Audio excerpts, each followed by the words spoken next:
Good morning. मेरे YouTube channel पर आप सभी का स्वागत है। आज से हम लोग ऑनलाइन क्लास शुरू करने जा रहे हैं। जहाँ से हम लोगों ने क्लास को ख़त्म किया था अपने क्लासरूम में, वहीं से फिर से स्टार्ट करने जा रहे हैं। अपने क्लास में हमने मैट्रिक्स को पूरा कंप्लीट किया था। उसके बाद हमारा चैप्टर डिटर्मिनेंट से स्टार्ट करना था और लॉकडाउन की स्थिति आ गई, तो डिटर्मिनेंट से हम लोग शुरू करेंगे। आज ये क्लास 12 का टॉपिक है। ये जो हमारा वीडियो होगा क्लास 12 के बच्चों के लिए होगा। तो क्लास 12 का लेक्चर नंबर 1 आज हम लोग शूट करेंगे। चैप्टर हमारा डिटर्मिनेंट से स्टार्ट होगा। ठीक, शुरू करते हैं डिटर्मिनेंट से। डिटर्मिनेंट्स को जानने से पहले थोड़ा सा मैट्रिक्स को जानना ज़रूरी है। जो बच्चों ने मैट्रिक्स जाना उनके लिए तो खैर कोई दिक्कत नहीं है। जिन्होंने मुझसे थोड़ा बहुत पढ़ा है मैट्रिक्स, उनको कोई प्रॉब्लम नहीं होने वाली है। लेकिन जो बच्चे पहली बार इस वीडियो को देखेंगे उनके लिए थोड़ी सी दिक्कत होगी, इसलिए मुझे थोड़ा सा मैट्रिक्स को बताना ज़रूरी है। ठीक, चलिए शुरू करते हैं।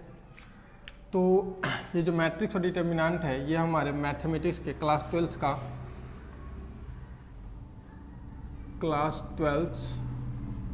चैप्टर हमारा चलेगा डिटर्मिनेंट्स।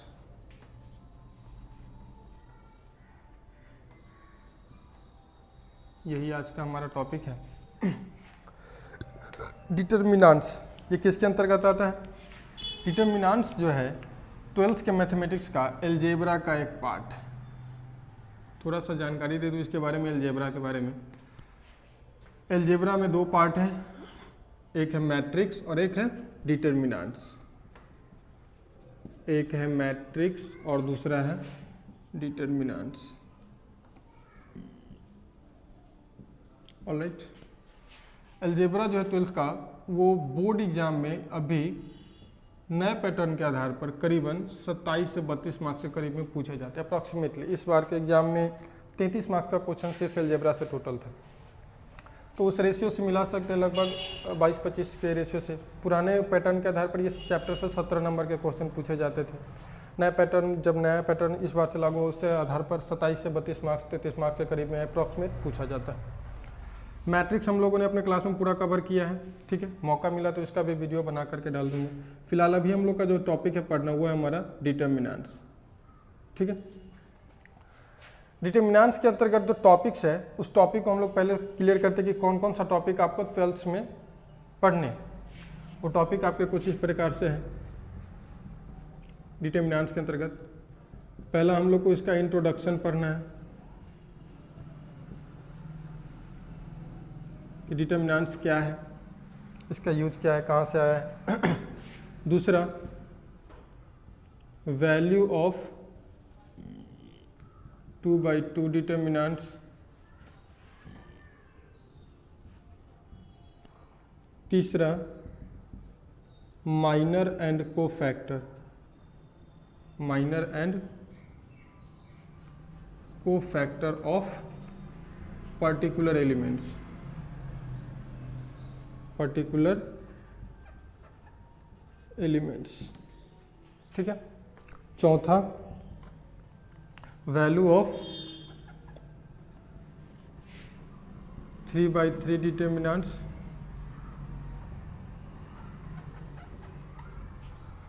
और पांचवा, एप्लीकेशन ऑफ डिटर्मिनेंट्स। आपके सिलेबस के अनुसार इतना ही टॉपिक्स आप लोगों को पढ़ने हैं। एक दो टॉपिक है जो आउट ऑफ सिलेबस है, जिसका हमारे स्टेट बोर्ड में चाहे CBSE बोर्ड में उस टॉपिक से क्वेश्चन नहीं पूछे जाते, लेकिन हायर एजुकेशन में that means NDA, air force, navy, सब के एग्जाम में, IIT में भी कभी कभी, ठीक ना, उस टॉपिक से क्वेश्चन पूछ लिए जाते हैं। तो वो टॉपिक है, मैं लिख दे रहा हूँ, 6th number topic, derivative of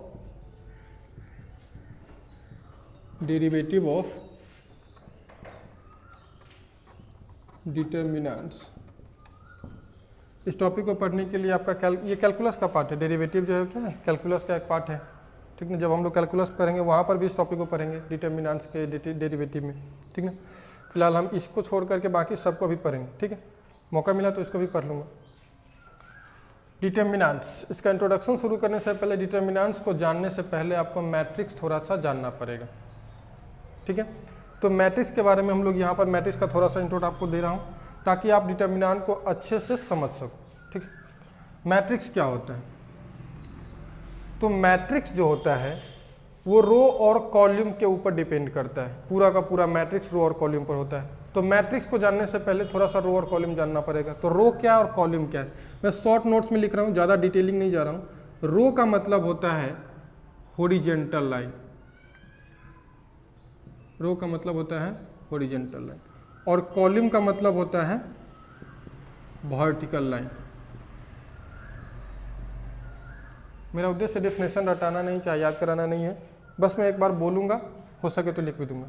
तो रो और कॉलम के आधार पर मैट्रिक्स क्या होता है? मैट्रिक्स का डेफिनेशन दिया जाता है the rectangular arrangement of numbers और फंक्शंस। किसी प्रकार का नंबर हो सकता है, वो कांस्टेंट हो सकता है, वेरिएबल हो सकता है, या कोई भी फंक्शन हो सकता है, लॉगरिथम फंक्शन हो सकता है, ट्रिग्नोमेट्रिक फंक्शन हो सकता है, कोई भी फंक्शन हो सकता है।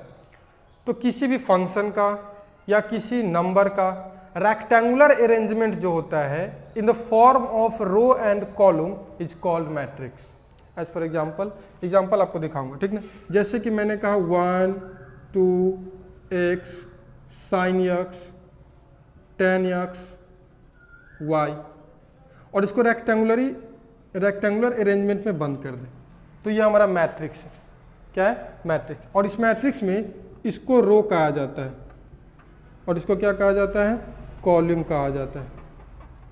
आपसे अगर पूछूं कि ये मैट्रिक्स है, इस मैट्रिक्स में नंबर ऑफ रो कितने हैं, तो आप क्लियर बोलोगे, आंख का अनार आदमी भी इसको देख करके बोल देगा कि नंबर ऑफ रो सर जी इसमें कितना है, तो 2 है। कितना है? 2 है। और कॉलम की बात करें, नंबर ऑफ कॉलम कितना है? नंबर ऑफ कॉलम इसमें बात करें तो नंबर ऑफ कॉलम इसका कितना हो गया? 3। नंबर ऑफ रो 2 और नंबर ऑफ कॉलम 3। क्लियर है? मैट्रिक्स को किसी भी नंबर को, सिंपल से तरीका सब समझिए कि किसी भी नंबर को रो और कॉलम वाइज अरेंजमेंट में अगर रखा जाएगा, ठीक है, रो और कॉलम के फॉर्मेट में, तो वो हमारा क्या कहलाएगा? मैट्रिक्स कहलाएगा, ठीक है।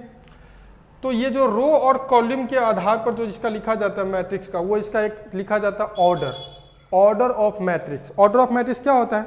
किसी भी मैट्रिक्स के रो की संख्या को और कॉलम की संख्या को गुना के फॉर्मेट में मैट्रिक्स के राइट साइड में नीचे में लिखा जाता है, तो वो उसका ऑर्डर कहलाता है, ठीक है। ऑर्डर लिखने का तरीका, जैसे कि यहाँ पर इसका ऑर्डर लिखाएगा, तो इसका ऑर्डर क्या हम कहेंगे?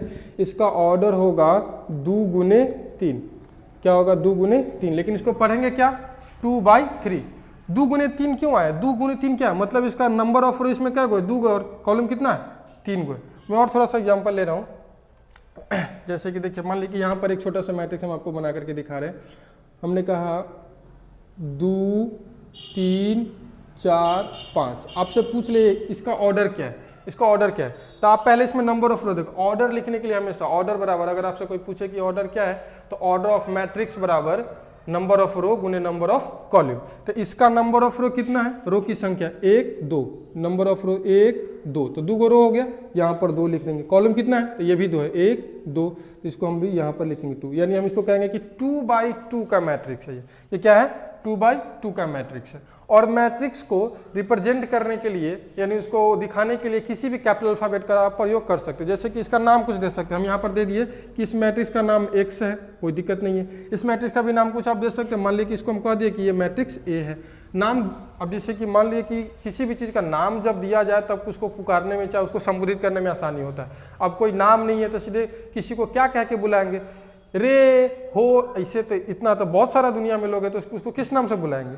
तो उसमें कंफ्यूजन होता है। इसीलिए मैट्रिक्स को एक स्पेशल नाम दे देते हैं हम लोग, कि जैसे कि ये मैट्रिक्स ए है, ये मैट्रिक्स X है, कुछ भी नाम आप अपनी मर्जी से दे सके ताकि आपको कैलकुलेशन में बनाने में आसानी हो।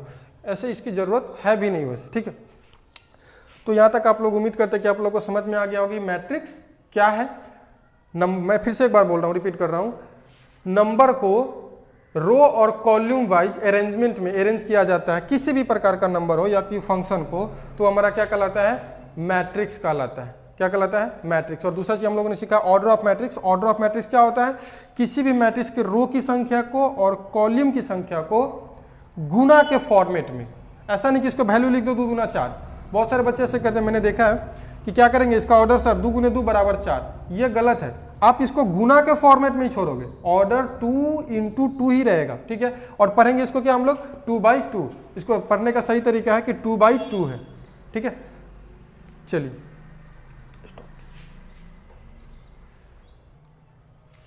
मैट्रिक्स में अब थोड़ा सा और हम लोग को जानना है जिसका यूज है डिटर्मिनेंट्स में। अभी तक जो पढ़े हैं उसको यूज करने के लिए अभी तक पढ़े, ठीक ना। मैट्रिक्स का एक टाइप्स आता है स्क्वायर मैट्रिक्स, उतना डिटेलिंग नहीं बता रहा हूँ अभी पूरा मैट्रिक्स, लेकिन जो यूज है उसी को सिर्फ बता रहा हूँ। स्क्वायर मैट्रिक्स ये क्या होता है? स्क्वायर मैट्रिक्स ये टाइप्स ऑफ मैट्रिक्स के अंतर्गत एक आता है। स्क्वायर मैट्रिक्स कहने का मतलब होता है एक ऐसा मैट्रिक्स आप लीजिए जिसमें रो और कॉलम की संख्या बराबर हो, यानी अगर रो 1 है तो कॉलम भी 1 है, रो 2 है तो कॉलम भी 2 है, रो 3 है तो कॉलम भी 3 है, ठीक है। 4 भी हो सकता है, 5 भी हो सकता है, मतलब रो की संख्या और कॉलम की संख्या बराबर। डेफिनेशन बिल्कुल नहीं रटना मारना, मैथ कोई रटने की चीज़ है यार, बिल्कुल भी नहीं, ठीक है। तो स्क्वायर मैट्रिक्स का मतलब हुआ कि वैसा मैट्रिक्स जिसमें नंबर ऑफ रो और नंबर ऑफ कॉलम बराबर हो। 2 गो रो तो 2 गो कॉलम भी, 3 गो रो तो 3 गो कॉलम भी। जैसे कि आप देख लीजिए, आपसे हम अगर कोई कह दे डेफिनेशन, यानी यहाँ पर क्या हो जाएगा, नंबर ऑफ रो बराबर होना चाहिए नंबर ऑफ कॉलम के, नंबर ऑफ कॉलम, ठीक है। जैसे देखिए एग्जांपल में हम आपको बोल दे कि एगो मैट्रिक्स हम ए ले रहे हैं, इसमें हम ऐसे बना दिए 1 2 3 4 5 6, और आपसे हम सिर्फ इतना पूछ रहे हैं कि आप बताइए कि ये स्क्वायर मैट्रिक्स है कि नहीं, यस और नो। तो भाई स्क्वायर मैट्रिक्स देखने के लिए, वैसे स्क्वायर मैट्रिक्स के नाम से पता चल रहा है कि स्क्वायर मैट्रिक्स मतलब वर्ग के आकार का दिखेगा। ये तो इसी लम्बा लामी दिख रहा है, लमका है, ये वर्ग हो सकता है कभी। आपके ज़माने में ऐसा वर्ग होता था क्या? हमारा ज़माना में तो ऐसा नहीं होता था। हमारे ज़माना में कैसा होता था दिखाते हैं, हमारे ज़माने में ऐसा होता था, देखिए ऐसे 1 2 3 4, हम ऐसा वर्ग बनाते थे, हम लोग ऐसा पढ़ते थे कि जिसमें देखिए चारों के दिशा लंबाई चौड़ाई बराबर दिखे, तो इसको हम क्या कहते थे? वर्ग कहते थे। अब देखिए आप बताइए, इसका ऑर्डर आपसे पूछेंगे तो आप क्या कहिएगा? तो कहिएगा देखिए सर जी 1 गो रो 2 गो रो, तो यहाँ पर 2 लिख दिए, कितना आसान है। देखिएगा कॉलम क्या गो है, 1 2 3, तो यहाँ पर 3 लिख दिए, ठीक। अब कहिएगा सर जी आप अभी अभी बताएं कि नंबर ऑफ रो और नंबर ऑफ कॉलम अगर आपस में बराबर होगा तो ही हम उसको स्क्वायर मैट्रिक्स कहेंगे। तो इसमें तो रो की संख्या 2 गो है और कॉलम की संख्या 3 गो है, तो क्या स्क्वायर मैट्रिक्स होगा? बिल्कुल नहीं होगा भाई साहब, क्योंकि इसमें रो और कॉलम बराबर नहीं है। इसको देख लेते हैं, इसमें नंबर ऑफ रो देखिए 1 2, 2 गो रो हो गया, और कॉलम क्या गो है 1 2, ये भी 2 गो हो गया। तब कहिएगा हाँ सर जी इसमें रो और कॉलम दोनों बराबर है, मतलब किससे, मतलब मैट्रिक्स बी हमारा क्या है? स्क्वायर मैट्रिक्स है। यानी आप कहिएगा कि इट इज स्क्वायर मैट्रिक्स। क्या है? It is square matrix. Clear है सबका? जैसे कि 3/3 में भी हो सकता है, इसको मिटा करके हम लिख रहे हैं। जैसे कि मान लीजिए कि हम आपको दे दें, एक मिनट, मैट्रिक्स एक्स है जिसमें 3 गो रो और 3 गो कॉलम हो जाए, x y z p a x 1 -2 0, इस तरीके से दे दिए। इसमें रो की संख्या देख लीजिए 3 गो है, 1 रो 2 रो और तीसरा रो, और कॉलम क्या गो है 1 2 3 गो है, तो ये भी 3 गुने 3, ये भी क्या हमारा स्क्वायर मैट्रिक्स हो जाएगा, क्योंकि इसमें नंबर ऑफ रो और नंबर ऑफ कॉलम आपस में क्या है? बराबर है। यानी प्रॉब्लम, उम्मीद करता हूँ आप लोग को मैट्रिक्स जितना बताया उतना आपको समझ में आ गया होगा। अब हमारा टॉपिक स्टार्ट होगा यहाँ से डिटरमिनेंट्स, ठीक है।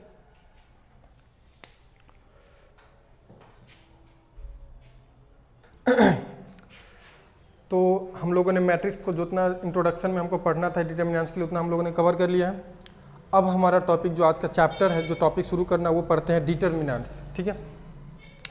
डिटरमिनेंट्स बहुत ही इंटरेस्टिंग टॉपिक है। डिटरमिनेंट्स, ये क्या होता है डिटरमिनेंट्स? तो जो अभी आपको स्क्वायर मैट्रिक्स पढ़ाया हूँ इसको समझाने के लिए सिर्फ पढ़ाया हूँ, सिर्फ डिटरमिनेंट्स के डेफिनेशन को समझाने के लिए। वैसे मैं चला सकता था शुरू से पूरा, कोई दिक्कत नहीं था, ठीक है। लेकिन फिर भी मैंने सोचा कि जो नया स्टूडेंट होगा, जो पहली बार वीडियो देखेंगे उनको दिक्कत होगा, इसलिए मैंने थोड़ा सा स्क्वायर मैट्रिक्स बता दिया। पहले सुन लीजिए, फिर उसके बाद आपको बहुत आसान लगने लगेगा। पहली बार में थोड़ा सा लंबा चौड़ा डेफिनेशन देख करके डर लग सकता, हो सकता है कि ये बाली कितना लंबा चौड़ा इंग्लिश में झाड़ दिया भाषण, कोई दिक्कत नहीं। और लैंग्वेज से तो बिल्कुल मत डरिए भाई, लैंग्वेज कोई बहुत बड़ी चीज़ नहीं होती यार, लैंग्वेज को हमने आपने बनाया है, ठीक है। चलिए डिटरमिनेंट्स क्या होता है? किसी स्क्वायर मैट्रिक्स के एलिमेंट्स को अगर 2 वर्टिकल लाइन के बीच में अरेंज करते हैं तो उसको हम लोग डिटरमिनेंट्स नाम दे देते हैं। नहीं समझे बात को? देखिए जैसे कि हमारा ये मैट्रिक्स ए है जिसका ये स्क्वायर मैट्रिक्स है 1 2 3 4। अभी आप लोग कहोगे बहुत अच्छे से देख करके लग रहा होगा कि सभी ने देखा अभी पढ़ा है, तो फटाक से कोई कहेगा सर इसका ऑर्डर 2 × 2 है, इसमें 2 रो और 2 कॉलम है, तो इसलिए क्या आपका ये आपका हो गया स्क्वायर मैट्रिक्स। कोई दिक्कत नहीं, और मैं भी इस बात को सपोर्ट करूँगा कि 100% ये स्क्वायर मैट्रिक्स है। लेकिन इसी को अगर सेम एलिमेंट्स आ रहा है, 2 वर्टिकल लाइन अभी बताएं इस तरीके से, 2 वर्टिकल लाइन, 2 वर्टिकल लाइन के बीच में अगर इसको अरेंज कर दिया जाए स्क्वायर मैट्रिक्स के एलिमेंट को 1 2 3 4, तो इसका नाम क्या दिया जाता है? डिटरमिनेंट्स। डिटरमिनेंट्स। तो आप कहोगे कोई ज़बरदस्ती है क्या कि इसका नाम डिटरमिनेंट्स रख दिया? भाई ज़बरदस्ती नहीं है, रियलिटी यही है। देखिए आप जैसे कि अब दूध होता है, दूध में थोड़ा सा दही डाल देते तो उसका नाम दही पड़ जाता है, जोरन डाल देते तो दही पड़ जाता है। उस दूध को थोड़ा सा ज़्यादा देर गर्म कर देते हैं, उसको फाड़ दिया जाता है तो उसको खोआ का नाम दे दिया जाता है। थोड़ा सा चेंजिंग करने से नाम बदल जाता है, बिल्कुल बदल जाता है, ठीक है। अब जैसे कि भात, हम लोग भात खाते हैं, ठीक है, अब उस चावल को मतलब थोड़ा सा फ्राई मार दिया जाता है तो उसको बिरयानी नाम दे दिया जाता है। वही चीज़ है वही चीज़, सेम टू सेम चीज़, थोड़ा सा बस अरेंजमेंट वही है, थोड़ा सा शेप साइज बदल दिए तो नाम बदल गया। ये आपका मैट्रिक्स और ये आपका क्या हो गया? डिटरमिनेंट्स। कोई डाउट है? और अगर सीधी भाषा में कहा जाए, जैसे कि हम पढ़ा रहे थे क्लास में एक बार, तो हमने कहा ना, मतलब ऐसे मजाक में मैंने बोल दिया कि इसमें का लोली हटा दो चारों का दिशे तो ये मैट्रिक्स से डिटरमिनेंट बन जाएगा। तो एक बार हम बच्चा से पूछे कि डिटरमिनेंट कहते किसको है, तो वो भी जवाब देता है क्या? सर मैट्रिक्स से लोली हटा देंगे तो डिटरमिनेंट बन जाएगा। बेवकूफ़ अजीब नमूने बच्चे सब होते हैं आजकल के, ठीक है। तो आप ऐसा मत कीजिएगा, आप क्या कहिएगा, आपका सही जवाब होना चाहिए। डिटरमिनेंट्स के आपसे पूछेगा डिटरमिनेंट्स क्या है, तो आप कहिएगा कि जब स्क्वायर मैट्रिक्स के एलिमेंट को 2 वर्टिकल लाइन के बीच में अरेंज किया जाता है तो उसे कहते हैं डिटरमिनेंट्स। क्या कहते हैं? डिटरमिनेंट्स। तो फिर मन में सवाल होगा, सर स्क्वायर मैट्रिक्स के अलावा किसी अदर मैट्रिक्स को नहीं रख सकते क्या? बिल्कुल नहीं रख सकते। जैसे कि मान लीजिए कि अगर हमने कहा कि बी आपका मैट्रिक्स है जो इस तरीके से 1 2 3 4 5 6, ये हमारा मैट्रिक्स है, ठीक ना, स्क्वायर मैट्रिक्स नहीं है, ये सीधा एक मैट्रिक्स है, ठीक है। कौन सा मैट्रिक्स है वो कभी बताऊंगा जब मैट्रिक्स पढ़ेंगे तब। और इस सारे एलिमेंट को 2 वर्टिकल लाइन के बीच में 1 2 3 4 5 6 इसके बीच में अरेंज कर दिया, तो क्या ये डिटरमिनेंट्स है? No, it is not a determinants. ये हमारा डिटरमिनेंट्स है ही नहीं, it is not a determinants.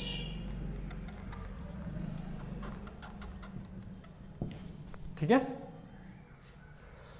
It is not a determinants, ठीक है। आप लोग को थोड़ा सा नीचे नहीं दिख रहा होगा, चिंता मत कीजिएगा, मतलब मेरी बोली को सुनिए, सुनने पर तो समझ में आ रहा होगा। It is not a determinants, ठीक है। क्यों नहीं, वो भी आपका रीजन समझा दूंगा थोड़ी देर में, चिंता मत कीजिए, बस बने रहिए मेरे साथ, ठीक है। तो समझ में आ गया कि डिटरमिनेंट्स किसको बोलेंगे। तो मैं एक बार थोड़ा सा इसका डेफिनेशन लिख दे रहा हूँ ताकि आप स्क्रीनशॉट ले सको। वैसे एक बात और बता दे रहा हूँ, वो बोलना भूल गया उस समय, वीडियो के लिंक में आपको जो भी पढ़ाऊंगा उसका PDF नोट्स मिल जाएगा, ठीक है। अगर आप कॉपी में थ्योरी लिखना चाहो तो आप उसको नोट कर सकते हो। और मैं पहले बोल दे रहा हूँ कि वो जो नोट्स आपका होगा, PDF जो आपको मिलेगा वो हैंड राइटिंग नोट्स होगा, ऐसा नहीं कि मैं टाइपिंग करा करके आपको दूंगा, ठीक है। हैंड राइटिंग नोट्स होगा, वो PDF बना हुआ रहेगा, आप उसको डाउनलोड कर लेना, ज़्यादा नहीं, छोटा सा रहेगा। जितना पढ़ाऊंगा उतना ही का, ये नहीं कि पूरा डिटरमिनेंट्स का PDF आपको प्रोवाइड करा दूंगा, नहीं, जितना आज का लेक्चर होगा उतना ही का आपको PDF मिल जाएगा, ठीक है। फिर भी आप एक बार देखते चलिएगा, स्क्रीनशॉट लेते चलिएगा, ठीक है, बेटर रहेगा आपके लिए। डिटरमिनेंट्स क्या होता है, यानी हमने जो कहा उसी चीज़ को, जो मैंने कहा उसी चीज़ को मैं यहाँ पर लिखने जा रहा हूँ। हमने कहा कि स्क्वायर मैट्रिक्स के एलिमेंट्स को 2 वर्टिकल लाइन के बीच अरेंज किया जाता है तो उसको डिटरमिनेंट्स नाम दिया गया, ठीक है। यानी लिखेंगे when we arrange the elements of square matrix between, BW को between हम लोग पढ़ते हैं, between 2 vertical lines, then it is called determinants। Clear है? फिर से एक बार बोल रहा हूँ, when we arrange the elements of a square matrix between 2 vertical lines then it is called determinant. Determinants mod की तरह ही होता है, 2 वर्टिकल लाइंस। अब आपको बताते थोड़ा सा इसको अरेंज करने का तरीका कि इसको कितने तरीके से लिखा जाता है, डिटर्मिनेंट्स को लिखने का क्या तरीका है, कितने तरीके से इसको रिप्रेजेंट किया जाता है। उसके बाद ये एग्जांपल नोट कर लीजिएगा आप लोग। If A is a square matrix, if A is a square matrix, then its determinant is denoted as। 3 तरीके से इसको रिप्रेजेंट किया जाता है। अगर A हमारा स्क्वायर मैट्रिक्स है, उसको अगर डिटर्मिनेंट्स में कन्वर्ट कर रहे हैं तो आप उसको क्या क्या लिख सकते हैं, मॉड के बीच में आप ए लिख दो, इसको भी आप पढ़िएगा डिटर्मिनेंट्स ऑफ ए। इसको क्या पढ़ेंगे हम लोग, डिटर्मिनेंट्स ऑफ ए पढ़ेंगे, ठीक ना। या फिर इसको DET ऑफ ए कर देंगे, इसको भी हम लोग पढ़ेंगे डिटर्मिनेंट्स ऑफ ए। या हम डेल्टा भी अगर लिख दे तो वो भी हमारा क्या है, डिटर्मिनेंट्स। ये 3 तरीके से हम लोग डिनोट करते हैं डिटर्मिनेंट्स को। डिटर्मिनेंट्स को डिनोट करने के कितने तरीके हैं, 3 तरीके हैं। ऐसे लिखा उसको भी पढ़ेंगे डिटर्मिनेंट्स ऑफ ए, इसको डिटर्मिनेंट्स ऑफ ए पढ़ेंगे, और डेल्टा से भी हम लोग डिटर्मिनेंट को डिनोट करते हैं। ये जनरल तरीका है डेल्टा से डिनोट करने का, ठीक है। उम्मीद करता हूँ कि आपको डिटर्मिनेंट किसको बोलेंगे वो समझ में आ गया है। देखिए, किसी भी चैप्टर को शुरू करने से पहले ये जानना जरूरी है कि वो चैप्टर है क्या, ठीक ना। उसको देखते कैसे, वो कैसा दिखता है, ठीक ना। मैं आपको किसी आदमी का जब तक आपको रंग रूप नहीं बताऊंगा आप उसको पहचान नहीं पाओगे, और जब पहचान नहीं पाओगे तो उसके साथ काम क्या कर पाओगे, ठीक ना। इसीलिए जानना जरूरी है। आप बहुत जानकार हो, मानता हूं कि आपको बहुत ही आता है सब चीज। आप डिटर्मिनेंट्स का वैल्यू निकालना, कोई जैसे कि बहुत सारे ऐसे बच्चे होंगे जो देखेंगे अरे क्या है इसका वैल्यू, सीधे इसे गुना करो ना, क्रॉस मल्टीप्लिकेशन माइनस बाहर निकाल दो, ऐसा कुछ नहीं होता। देखिए, आप पहले ये बात समझ लीजिए, अगर आपको नॉलेज से पढ़ना है तो सबसे पहले किसी भी चीज़ का इंट्रो जानो, वो बहुत इंपॉर्टेंट होता है। आपको मुजफ्फरपुर जाना है, मुजफ्फरपुर का रास्ता पता है, आपको पूरा फुल डिटेल दूंगा तो वहाँ पर जा पाओगे। सीधा बोल दूंगा कि चले जाओ मुजफ्फरपुर और किसी से आपको पूछना भी नहीं, ऐसा रिस्ट्रिक्शन लगा दूँ तो भटक जाओगे, जिंदगी भर उसमें बवाते रहोगे। वही बात है, आपको मैं अगर इसका इंट्रो नहीं दूंगा कि ये क्या है, ये दिखता कैसा है, तो आप यही नहीं जान पाओगे कि मैट्रिक्स क्या, डिटर्मिनेंट्स क्या है। हम चैप्टर पढ़ रहे हैं डिटर्मिनेंट्स और इस तरीके का सिंबल में लिख देंगे तो आपको कहोगे कि हाँ चलो सही है, यही सही है। तो इसलिए आप, और एक बात और, मेरा वीडियो देखने के साथ साथ आप बुक जरूर एक बार रीड करना, आपको एहसास होगा कि मैं कभी कुछ टॉपिक छोड़ रहा हूँ नहीं, आपको समझ में आ जाएगा, ठीक है। हम लोगों ने डिटर्मिनेंट्स का इंट्रो देखा है कि डिटर्मिनेंट्स को पहचानते क्या है, उसको पहचानने का क्या तरीका, कैसे दिखता है वो, ठीक ना। अब हमारा बारी है डिटर्मिनेंट्स के बारे में first topic, value of 2/2 determinants पढ़ने का, ठीक है। वैल्यू ऑफ 2/2 डिटर्मिनेंट्स, हेडिंग है हमारा वैल्यू ऑफ 2/2 डिटर्मिनेंट्स।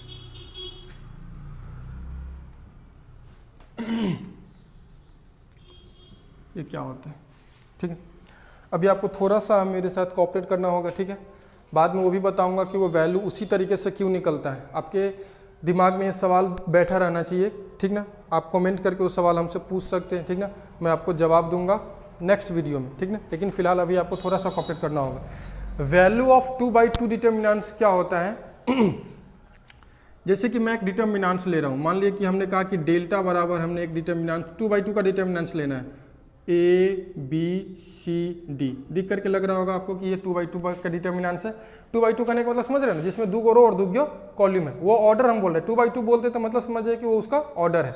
ऑर्डर को हम 2 भी बोल सकते हैं क्योंकि इसमें रो और कॉलम दोनों बराबर होता है, तो इसलिए डिटर्मिनेंट्स के ऑर्डर को इसको ये भी कह सकते हैं, it is the determinants of order 2 या it is the determinants of order 2/2, कोई दिक्कत नहीं है, ठीक है। दोनों चीज बोल सकते हैं। तो इसका वैल्यू जो होता है ये क्या होता है, इसका वैल्यू कैसे कैलकुलेट किया जाता है, क्रॉस मल्टीप्लिकेशन किया जाता है और बीच में कौन सा साइन लिया जाता है, माइनस का साइन लिया जाता है। याद करो जब आप लोग 10th क्लास में थे, ब्रजगुणन विधि, हिंदी उसका बोल रहे हैं, इंग्लिश में उसको बोलते हैं क्रॉस मल्टीप्लिकेशन। वहाँ पर जब पढ़िएगा तो वहाँ भी आपके सर जी यही बात बताए होंगे कि नीचे में जो रखते हैं उसको हम क्या करते हैं, ब्रजगुणन विधि से इस तरीके से कैलकुलेट करते हैं। ब्रजगुणन विधि में ये डिटर्मिनेंट्स ही होता है वहाँ पर, ठीक ना। तो इसका वैल्यू क्रॉस मल्टीप्लिकेशन कीजिएगा, मतलब क्या हो जाएगा, A into d minus B into c, subtract कर दीजिए वैल्यू AD माइनस BC, हो गया फाइनल आंसर। इसका वैल्यू इसी तरीके से निकाला जाता है 2/2 का, ठीक है। इस पर एग्जाम्पल 2-3 हम लोग लेंगे अभी, ठीक है। जैसे कि हमने कहा कि इसका वैल्यू 1259, कोई फर्क नहीं पड़ता, इसका वैल्यू पॉजिटिव नेगेटिव कुछ भी आ सकता है, ठीक है। अब इसको करना क्या, क्रॉस, पहले डायगोनली क्रॉस करते हैं, ठीक ना। 1 का 9 से गुना करेंगे, 1 का 9 से गुना करेंगे और 2 का 5 से गुना करेंगे, यानी हो गया 9 का 9 माइनस 5 9 10 बराबर कितना हो गया -1। Example number 1। सेकेंड एग्जाम्पल देख लीजिए, हमने कहा x 2 3 4 इस तरीके से, इसका वैल्यू कितना हो जाएगा, तो बराबर कितना हो जाएगा x गुने 4 माइनस 2 गुने 3 बराबर क्या हो जाएगा 4x माइनस 6। अब ये घटने वाला नहीं है, सब्ट्रैक्शन वाला नहीं है, क्योंकि एक वेरिएबल और एक कांस्टेंट है, तो इसी रूप में उसका आंसर रह जाएगा, ठीक है। तीसरा देख लीजिए 2 3 5 6। अब एक बच्चे का सवाल था, मैं आपके सामने वो सवाल को लेने जा रहा हूँ। जैसे कि हम अभी क्या बोल रहे हैं कि क्रॉस मल्टीप्लीकेशन 2 गुने 6 अब माइनस 3 गुने 5, तो उन्होंने मुझसे एक सवाल पूछा, सर ऐसा भी तो कर सकते हैं, पहले इसको गुना करके बाद में इसको घटा दे। ऐसा नहीं, डिटर्मिनेंट्स के वैल्यू के लिए पहले डायगोनल एलिमेंट्स को सब्ट्रैक्ट किया था, इसको डायगोनल एलिमेंट्स बोलते हैं, ठीक ना। मैट्रिक्स में ये बात बहुत अच्छे से मैंने बताया था, ठीक है। पहले इसको गुना करना है, 2 को 6 से गुना करना है और घटाना है किसके साथ, 3 को 5 से गुना करके, बराबर कितना हो जाएगा 6 दूना 12 माइनस 5 3 15, यानी आपका हो गया -3 आंसर। Any doubt? उम्मीद करता हूँ आपको वैल्यू ऑफ डिटर्मिनेंट्स कोई दिक्कत नहीं होगा। अब आपको ये बता रहा हूँ कि इस वैल्यू पर सवाल कैसे पूछे जाते हैं स्टेट बिहार बोर्ड में, ठीक ना। मतलब ऑब्जेक्टिव में बहुत सवाल इससे एक दो सवाल रहता ही रहता है, ठीक ना। सब्जेक्टिव में बहुत कम चांसेस होते हैं। मैं आपको टाइप दिखा रहा हूँ कि कितने टाइप्स के सवाल इस वैल्यू ऑफ 2/2 डिटर्मिनेंट से पूछा जाएगा, ठीक है। आप इसका स्क्रीनशॉट ले लो, ठीक है। अब देखते हैं वैल्यू ऑफ 2/2 डिटर्मिनेंट्स पर कितने टाइप से सवाल पूछे जाते हैं, ठीक ना। आपको किस तरीके से बोर्ड एग्जाम में सवाल पूछे जाते हैं, देख करके आपको बहुत हंसी लगेगा कि इतना आसान क्वेश्चन ही तो हमको आता ही है, ठीक ना। आप तो इसमें कोई नहीं रोक सकता 1 नंबर। जैसे ये क्वेश्चन पूछता है इस तरीके से, देख लीजिए जरा सा क्वेश्चन, 1 मार्क्स में क्वेश्चन रहेगा ऑब्जेक्टिव में। इफ x 2 3 4 बराबर है 0, कुछ गिवन रहेगा लेकिन जनरली 0 ही दिया रहता है, देन x बराबर व्हाट। भाई कुछ नहीं है यार, इसका वैल्यू 0 के बराबर कर लो, हो गया। तो इसका वैल्यू क्या होगा, आप इसका सॉल्यूशन भी लिखोगे। देखिए सॉल्यूशन में क्या लिखिएगा, अगर 2 मार्क्स में ऐसा क्वेश्चन आता है फिर भी कोई दिक्कत नहीं, सिंगल मार्क्स में आता है फिर भी कोई दिक्कत नहीं। क्या करेंगे, क्रॉस मल्टीप्लीकेशन करना है, पहले डायगोनल वाला को उसके बाद अदर को, ठीक ना। तो x का 4 से गुना होगा तो क्या हो जाएगा x इंटू 4 माइनस 2 का 3 से होगा तो 2 गुने 3 बराबर कितना हो गया 0। ये आपका हो गया 4x माइनस 6 बराबर 0। क्या हो गया 4x माइनस 6 बराबर 0। और इस तो बच्चा को भी करने आता होगा यार, ये क्या हो जाएगा, इधर जाएगा तो आपका हो जाएगा 4x बराबर 6 और ये 4 इसके साथ मल्टीप्लाई में x बराबर क्या हो जाएगा 6/4, तो इसलिए x बराबर कितना 3/2, कट करके क्या आ जाएगा 3 और ये 2 का आंसर आपका फाइनल आंसर हो गया 3/2। कोई दिक्कत है? ऐसा क्वेश्चन बहुत पूछे जाते हैं, ऑब्जेक्टिव में तो खैर खास करके पूछे जाते हैं। सेकंड क्वेश्चन मैं आपको दिखा रहा हूँ, देखिए जरा से। सेकंड क्वेश्चन क्या कहेगा, आपका कहेगा इफ इस जैसे कि इसमें एक डिटर्मिनेंट दिया था, उसी में आपको 2 को डिटर्मिनेंट से इवेल्युएट करने के लिए दे सकता है। कहेगा इफ डिटर्मिनेंट ऑफ 3 4x2 बराबर 259x, देन x बराबर व्हाट। अब ऐसा मत समझ, x बराबर व्हाट, इसमें 0 नहीं दिया, हमने कहा ना इस 0 के जगह पर कुछ भी दिया जा सकता है। अब इसमें 2 को डिटर्मिनेंट से दे दिया कि दोनों तरफ 2 को डिटर्मिनेंट से, अब इसमें x का वैल्यू कैलकुलेट करना है। कुछ नहीं है यार, इधर का वैल्यू कैलकुलेट करेंगे, इधर का वैल्यू कैलकुलेट करेंगे, दोनों वैल्यू को देख करके x को एक तरफ कर लेंगे और x का वैल्यू फाइंड कर देंगे। कितना आसान है, देखिए जरा, देखिए सॉल्यूशन क्या हो जाएगा, मल्टीप्लाई करेंगे 3 2 जा 6 माइनस x इंटू 4 बराबर हो जाएगा इसका 2 इंटू x माइनस 5 इंटू 9। आगे 3 2 जा 6 4x बराबर 2x माइनस 45। x वाला को एक तरफ कर लो, विदाउट x वाला को एक तरफ, वेरिएबल को एक तरफ, कांस्टेंट को एक तरफ, ठीक ना। 4x है 2x इधर जाएगा, चाहे इसको इधर कर लीजिए तो क्या हो जाएगा माइनस 4x प्लस 2x इधर आएगा तो क्या हो जाएगा माइनस 2x बराबर माइनस 45 इधर जाएगा तो माइनस 6। कितना आसान है यार, माइनस 6x बराबर माइनस 51, यानी x बराबर क्या हो जाएगा माइनस 51 बटे माइनस 6, तो इसलिए x बराबर आपका माइनस से माइनस खत्म हो जाएगा, आपका बचेगा 51 बटे 6 फाइनल आंसर। Any doubt? तो उम्मीद करता हूँ कि आप ये दोनों टाइप्स के सवाल पढ़ गए, समझ गए होंगे। डिटर्मिनेंट्स के बराबर कुछ वैल्यू दिया रहेगा, 0 या कोई नंबर दिया रहेगा, या डिटर्मिनेंट्स के बराबर कोई डिटर्मिनेंट्स दिया रहेगा, तो भी आप उसको कैलकुलेट कर सकते हो। आप सोचो, कोई दिक्कत नहीं, इसमें कोई शक नहीं कि आपके मन में सवाल होगा सर 2/2 के जगह पर 3/3 का आएगा तो क्या होगा, कैसे वैल्यू उसका निकलेगा। चिंता मत कीजिए, हम लोग उसको भी पढ़ेंगे, ठीक है। लेकिन 3/3 डिटर्मिनेंट्स का वैल्यू पढ़ने के लिए आपको माइनर और कोफैक्टर पढ़ना पड़ेगा, और माइनर और कोफैक्टर पढ़ने के बाद ही आप 3/3 का वैल्यू कैलकुलेट कर पाओगे।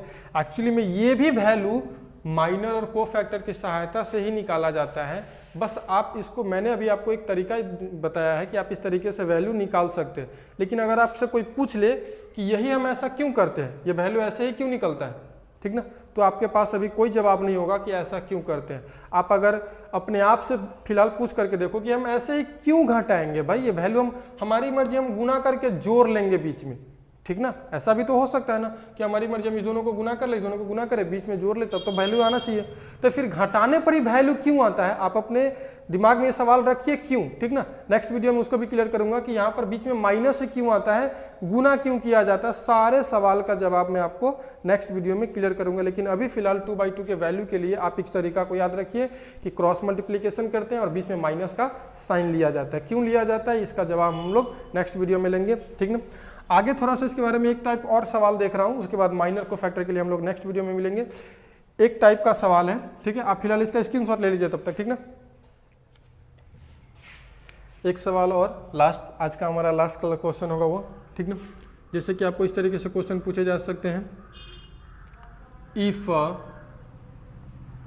Determinants of x 4 9x is equal to 0 then x बराबर व्हाट, ठीक ना। इस टाइप के क्वेश्चन तो पूछे भी गए हैं, ठीक ना। जैसे कि आपको ऑप्शन क्या दे देगा, ठीक है, ऑप्शन देगा +6 -6 +-6 और चौथा देगा none of these, NOT, none of these, ठीक है।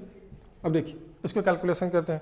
वैसे इसका आंसर बहुत बच्चे बना भी रहे होंगे, ठीक ना, सबको पता भी होगा लगभग, कुछ को नहीं पता होगा, देख लीजिए। जिससे कि इसका सोल्यूशन क्या करेंगे, determinants x 4 9x is equal to, क्या करना है, क्रॉस मल्टीप्लिकेशन करना है और बीच में माइनस का साइन लेना है। क्रॉस मल्टीप्लिकेशन x गुनी x क्या हो जाएगा, सॉरी इतना बराबर क्या दिया आपका 0, तो इसको कैलकुलेट करेंगे। x गुनी x क्या हो जाएगा आपका x² - 4 9 36 बराबर 0। आगे देखिए x² बराबर क्या हो जाएगा आपका 36, यानी x बराबर क्या हो जाएगा √36 +-, तो इसीलिए x बराबर आपका क्या हो जाएगा +-6, यानी राइट आंसर क्या हो गया हमारा, आंसर सी। एनी डाउट, उम्मीद करता हूँ कि आपको समझ में आया होगा।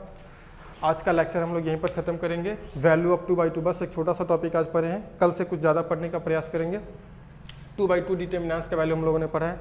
इसके बाद हम लोग minor, cofactor, value of 3/3 determinants, application of determinants और डेरिवेटिव ऑफ डिटर्मिनेंट्स, हमारा डिटर्मिनेंट कंप्लीट हो जाएगा। छोटा चैप्टर है, कम समय लेते हुए ये चैप्टर हमारा कंप्लीट हो जाएगा, ठीक है। उम्मीद करता हूँ कि आपका दिन अच्छा बीते, ठीक है। शुभ संध्या, धन्यवाद।